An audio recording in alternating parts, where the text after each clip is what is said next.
In this video, I'll show you how to turn on Gmail notifications on Android. This can help if you are not getting alerts when new emails arrive. First, open the Gmail app. Tap the menu icon in the top left corner. Scroll down and tap Settings. Choose the Gmail account you want to change.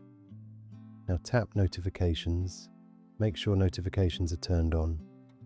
You may see options like All, High Priority Only, or None. Choose All if you want to be notified for every new email. Next, go back to your phone's main Settings app. Tap Apps, find and open Gmail. Tap Notifications. Make sure Gmail notifications are allowed. If notification categories are shown, make sure email notifications are enabled there as well. You can also check battery settings and make sure Gmail is not being heavily restricted in the background. Now send yourself a test email or wait for a new message to arrive. And that's it. You've now turned on Gmail notifications on Android.